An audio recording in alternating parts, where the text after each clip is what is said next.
Federalist Paper Number 11. By Alexander Hamilton. The utility of the Union in respect to commerce and a navy. The importance of the Union, in a commercial light, is one of those points about which there is least room to entertain a difference of opinion, and which has in fact commanded the most general assent of men who have any acquaintance with the subject. This applies as well to our intercourse with foreign countries as with each other. There are appearances to authorize a supposition that the adventurous spirit, which distinguishes the commercial character of America, has already excited uneasy sensations in several of the maritime powers of Europe. They seem to be apprehensive of our too great interference in that carrying trade, which is the support of their navigation and the foundation of their naval strength. Those of them which have colonies in America look forward, with painful solicitude, to what this country is capable of becoming. They foresee the dangers that may threaten their American dominions from the neighborhood of states, which have all the dispositions, and would possess all the means, requisite to the creation of a powerful marine. Impressions of this kind will naturally indicate the policy of fostering divisions among us, and depriving us, as far as possible, of an active commerce in our own bottoms. This would answer then the threefold purpose of preventing our interference in their navigation, of monopolizing the profits of our trade, and of clipping the wings on which we might soar to a dangerous greatness. Did not prudence forbid the detail, it would not be difficult to trace, by facts, the workings of this policy to the cabinets of ministers. If we continue united, we may, in a variety of ways, counteract a policy so unfriendly to our prosperity.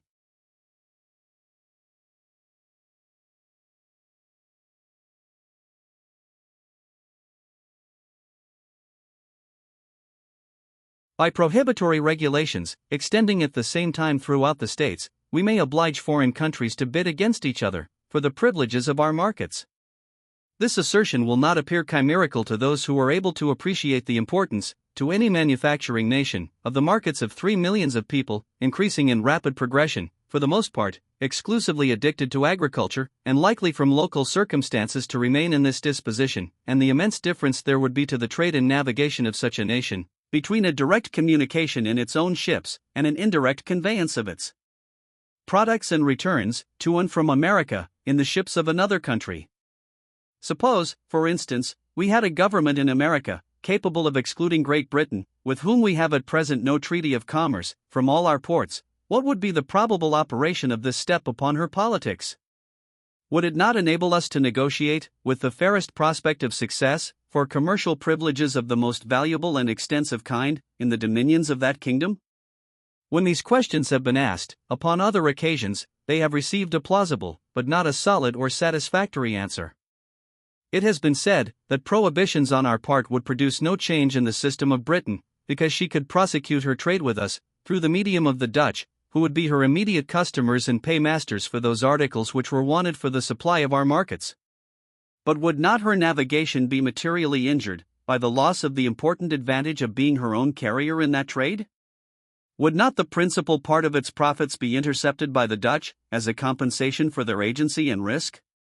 Would not the mere circumstance of freight occasion a considerable deduction? Would not so circuitous an intercourse facilitate the competitions of other nations, by enhancing the price of British commodities in our markets, and by transferring to other hands the management of this interesting branch of the British commerce? A mature consideration of the objects suggested by these questions will justify a belief that the real disadvantages to Great Britain, from such a state of things, conspiring with the prepossessions of a great part of the nation in favor of the American trade, and with the importunities of the West India Islands, would produce a relaxation in her present system, and would let us into the enjoyment of privileges in the markets of those islands and elsewhere, from which our trade would derive the most substantial benefits. Such a point gained from the British government, and which could not be expected without an equivalent in exemptions and immunities in our markets, would be likely to have a correspondent effect on the conduct of other nations, who would not be inclined to see themselves altogether supplanted in our trade. A further resource for influencing the conduct of European nations towards us, in this respect, would arise from the establishment of a federal navy. There can be no doubt that the continuance of the Union, under an efficient government, would put it in our power, at a period not very distant, to create a navy, which, if it could not vie with those of the great maritime powers, would at least be of respectable weight if thrown into the scale of either of two contending parties. This would be more particularly the case in relation to operations in the West Indies. A few ships of the line, sent opportunely to the reinforcement of either side, would often be sufficient to decide the fate of a campaign, on the event of which interests of the greatest magnitude were suspended. Our position is, in this respect, a very commanding one. And if to this consideration we add that of the usefulness of supplies from this country, in the prosecution of military operations in the West Indies, it will readily be perceived that a situation so favorable would enable us to bargain with great advantage for commercial privileges. A price would be set not only upon our friendship, but upon our neutrality. By a steady adherence to the Union, we may hope, ere long, to become the arbiter of Europe and America, and to be able to incline the balance of European competitions in this part of the world, as our interest may dictate. But in the reverse of this eligible situation, we shall discover that the rivalships of the parts would make them checks upon each other, and would frustrate all the tempting advantages which nature has kindly placed within our reach.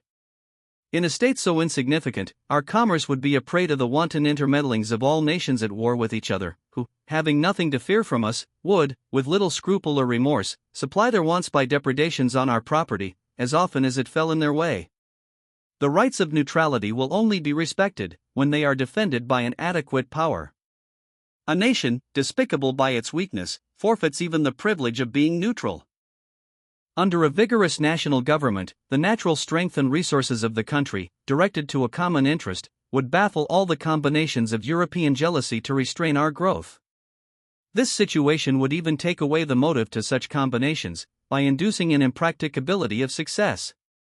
An active commerce, an extensive navigation, a flourishing marine, would then be the inevitable offspring of moral and physical necessity. We might defy the little arts of little politicians to control, or vary, the irresistible and unchangeable course of nature. But in a state of disunion, these combinations might exist, and might operate with success. It would be in the power of the maritime nations, availing themselves of our universal impotence, to prescribe the conditions of our political existence, and as they have a common interest in being our carriers, and still more in preventing us from becoming theirs, they would, in all probability, combine to embarrass our navigation in such a manner as would in effect destroy it, and confine us to a passive commerce. We should thus be compelled to content ourselves with the first price of our commodities, and to see the profits of our trade snatched from us, to enrich our enemies and persecutors. That unequaled spirit of enterprise, which signalizes the genius of the American merchants and navigators, and which is in itself an inexhaustible mine of national wealth, would be stifled and lost, and poverty and disgrace would overspread a country, which, with wisdom, might make herself the admiration and envy of the world. There are rights of great moment to the trade of America, which are rights of the Union. I allude to the fisheries, to the navigation of the lakes, and to that of the Mississippi. The dissolution of the Confederacy would give room for delicate questions concerning the future existence of these rights, which the interest of more powerful partners would hardly fail to solve to our disadvantage. The disposition of Spain, with regard to the Mississippi, needs no comment. France and Britain are concerned with us in the fisheries, and view them as of the utmost moment to their navigation. They, of course, would hardly remain long indifferent to that decided mastery, of which experience has shown us to be possessed, in this valuable branch of traffic, and by which we are able to undersell those nations in their own markets. What more natural, than that they should be disposed to exclude from the list such dangerous competitors? This branch of trade ought not to be considered as a partial benefit. All the navigating states may in different degrees advantageously participate in it, and under circumstances of a greater extension of mercantile capacity, would not be unlikely to do it. As a nursery of seamen, it now is, or when time shall have more nearly assimilated the principles of navigation in the several states, will become an universal resource. To the establishment of a navy, it must be indispensable. To this great national object, a navy union will contribute in various ways. Every institution will grow and flourish in proportion to the quantity and extent of the means concentrated towards its formation and support. A navy of the United States, as it would embrace the resources of all, is an object far less remote than a navy of any single state, or partial confederacy, which would only embrace the resources of a part. It happens, indeed, that different portions of Confederated America possess each some peculiar advantage for this essential establishment. The more southern states furnish in greater abundance certain kinds of naval stores, tar, pitch, and turpentine. Their wood, for the construction of ships, is also of a more solid and lasting texture. The difference in the duration of the ships of which the Navy might be composed, if chiefly constructed of southern wood, would be of signal importance, either in the view of naval strength or of national economy. Some of the southern and of the middle states yield a greater plenty of iron and of better quality. Seamen must chiefly be drawn from the northern hive. The necessity of naval protection to external or maritime commerce, and the conduciveness of that species of commerce to the prosperity of a navy, are points too manifest to require a particular elucidation. They, by a kind of reaction, mutually beneficial, promote each other.